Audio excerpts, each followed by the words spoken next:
Hey, welcome back, podcast fans. Welcome back to Stories from the River. And hey, we've got a special series for you. We want to keep it fresh. We want to keep the content flowing. And we love going back behind the scenes. So we brought in a special guest speaker in our Better Connected series. We brought in Ron Carucci, best-selling author, the co-founder and managing partner of Navalent, and a multiple speaker at the Purpose Summit. He spoke at this most recent Purpose Summit in Charlotte, North Carolina, and several of us had also seen him speak the previous year at the University of Notre Dame at the Purpose Summit. Ron came to talk about building trust across the organization and hit on this topic of keeping the seams tight and how you can bridge across other departments and industries to really scale the organization and grow. And so keeping it behind the scenes, keeping it fresh, Ron hung out and answered questions. He did some Q&A with our memory makers after his talk.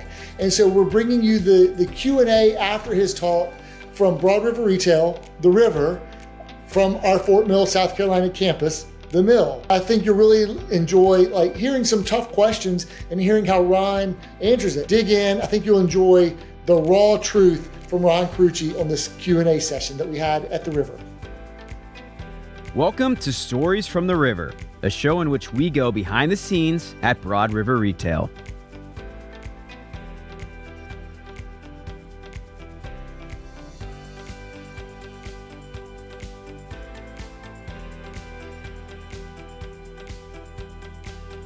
See this as a conversation series, right? Don't try and burden an hour and a half with all this. See it over the course of it. And if there's already tensions there, bring the white flag, bring the olive branch and say, look, I'm gonna own it.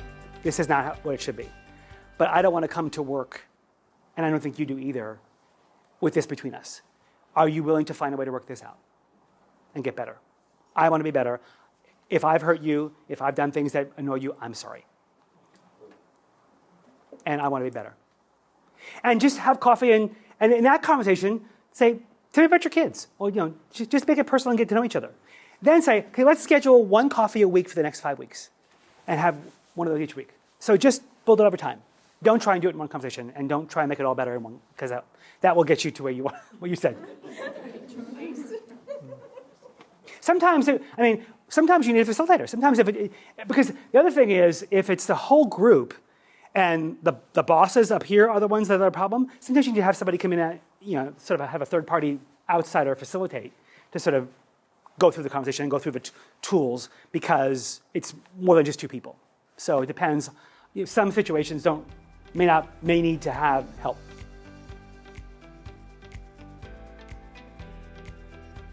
So here's the thing. That's true. We're not all going to be best friends with everybody. Right. What I'd want to examine, though, is if this is a critical cross-functional relationship that has to deliver really important things, I want to make sure, if I can't have all the trust I need, I'm going to make sure the processes, the technologies, everything is agreed upon. And you can say, look, you're probably never going to be on my holiday card list. And I'm not going to be on yours. But the company is depending on the space between you and I to deliver this. Let's at least figure that out. Okay? And let's at least be able to behave with respect. You don't have to be best buddies. I'm not going to invite you to my daughter's wedding. But let's show up in a way, because the world's watching. We're on the Jumbotron. Let's at least make sure that everything between us is ticking tight. Because here's the thing. Every time that's not the case, those words become a joke. The minute those words become for the wall only and cosmetic, now you're just increasing your odds that the likelihood of doing that is going to be minimal. And so for the sake of the words, say, let's do that.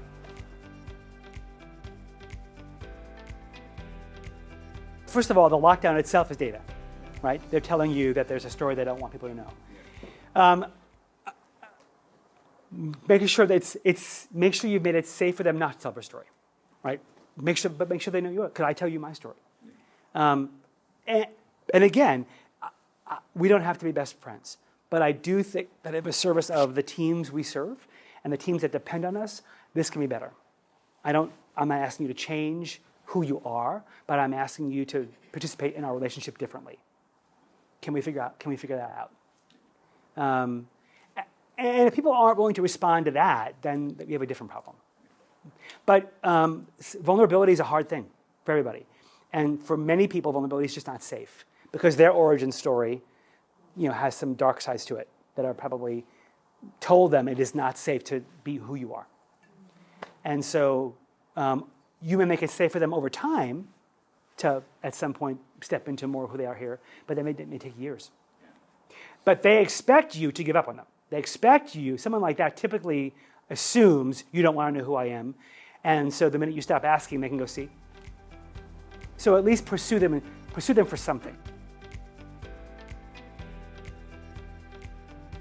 Here's the problem with the venting. The minute they vent to you, in their mind, it legitimizes their concerns. And when the other person vents to you, so they're trying to get you on their side. So they're trying to leverage you as the boss. So stop that immediately. I would sit with them each one-on-one, and I would ask them, I'm going to make up names, Bill and Joe. Bill, what is it you think Joe wants different from you? And if you don't get anything out of Joe about that, you can say, Bill, so you think the entire problem here is Joe's? Really? Go ask Joe the same question. What is it you think Bill wants different from you? If you get no answer, saying, okay, now I see the problem. Bring them both together and say, at the intersection of what you each do, I see this happening. This is the work I expect, the value that you create together. I'm not seeing that. I'm going to give you 3 months. Fix it. Need help? I'll help. But I'm not playing referee anymore. I'm not your mother anymore. Grow up and fix this. And if they need help, if there's a skill issue, whatever, say, what help do you need? But this thing, we're done with.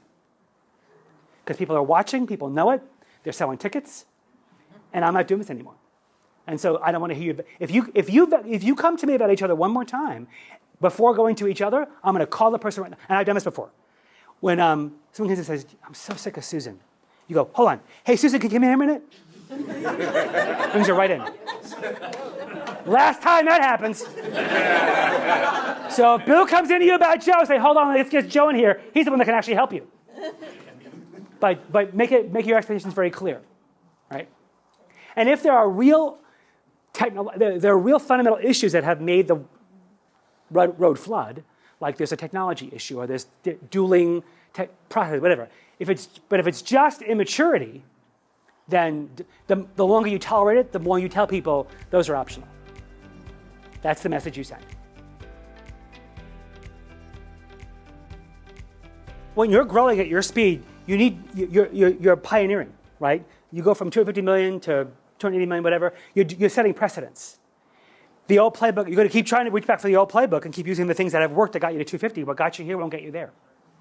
And so by definition, you need new ideas. The only way to get new ideas is to try different things. And the only way to try different things is to have different ideas than you had before. And those ideas exist at the intersection of difference, right? So no one person is going to have all the good ideas because you are biased. You see the world through the function you live in, through the way you've done things before. The only way to break out of those biases is to bring difference together in the service of something you haven't tried before. So the more you're pioneering, the more new ideas you have to have. And it takes healthy tension. Think about some of the best breakthroughs you've had in life came after an argument or came after what about this? What about that? And so creating a place for spirited debate and spirited tensions with safe relationships and a safe place to say something stupid is the way you get those better ideas. So that has to be the culture. It has to be just expected that we're going to get in a room and we're going to mix it up and we're going to love each other when we're done. You have an operating model. You have the way all your work is configured, the way work comes together. My guess is that if I looked at the operating model you built, it's built for a great $200 million company, right? It's not built for a $500 million company. Scalability means repeatability. It means standardization. It means we do the same thing the same way every time, so that you have freed up to be creative and create memories in other places. But if I walk across your organization and I go into your stores and I go into your DCs and I see the same process being done 3 different ways or 4 different ways, that's how I know those emails are going to cause that, right? Because you're just adding time, you're adding activity, you're adding exertion to things means you're not putting it somewhere else. So my guess is that your operating model, it's time to think about the operating model of the future, right? It's like the teenage boy in his dad's suit. You have to grow into the suit now, right? Don't have the suit keep getting bigger while you're not. So what I would encourage you, as you think about your future, the next 5 years, think far more about scale than growth.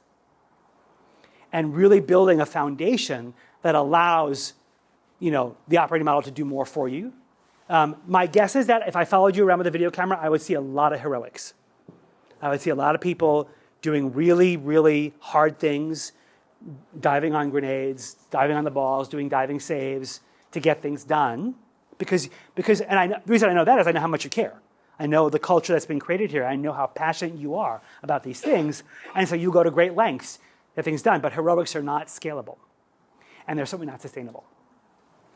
And so I would really urge you to step back. Instead of you spend so much time working in the business, spend some time working on the business. And step back and ask yourself, is the operating model we have right now fit for purpose for what we're asking of it to do? Thanks for listening to Stories from the River. To check out more episodes, visit storiesfromtheriver.com. Join us again next week, and remember to like, rate, and subscribe to the podcast.